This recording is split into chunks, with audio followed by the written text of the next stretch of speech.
News line নিবেদন করছে lifestyle.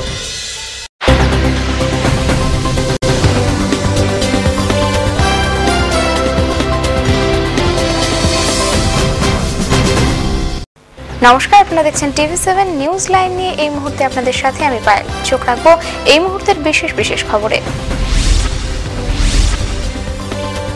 মালয়েশিয়ার কর্তৃপক্ষ বলছে, চীনা স্যাটেলাইটে ধরা পড়া যে ছবিকে মালয়েশিয়ান এয়ারলাইন্সের নিখোঁজ বিমানটির ধ্বংসাবশেষ বলে বলা হচ্ছিল তা আসলে সঠিক নয়।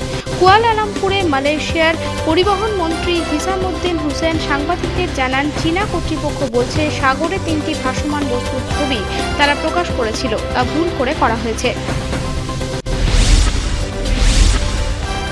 বাংলাদেশের নিরাপত্তা ঝুঁকির কারণে বন্ধ হয়ে গেছে এমন 2 গার্মেন্টস কারখানার শ্রমিকেরা এখনো জানেন না তারা আবার কাজে ফিরতে পারবেন কিনা। গত বছর রানা প্লাজা ধসে 1100-এরও বেশি শ্রমিক নিহত হওয়ার পর বাংলাদেশের গার্মেন্টস কারখানাগুলোর নিরাপত্তার মান পরিদর্শনের কাজ চলছে ইউরোপ ও আমেরিকার ক্রেতা প্রতিষ্ঠানগুলোর উদ্যোগে।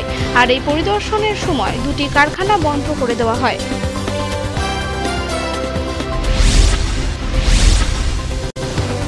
জাপানের ফুকুশিমায় পারমাণবিক বিদ্যুৎ কেন্দ্রের দুর্ঘটনার 3 বছর পার হলো।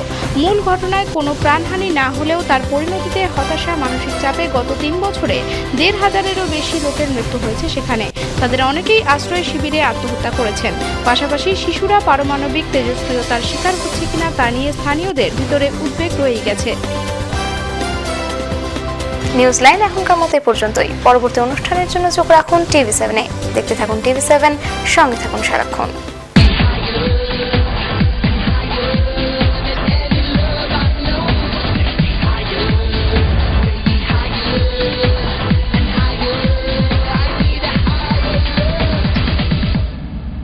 Gitanjali Jewels, jewelry for every occasion.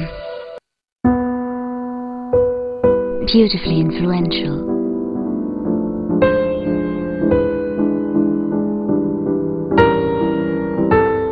Beautifully you.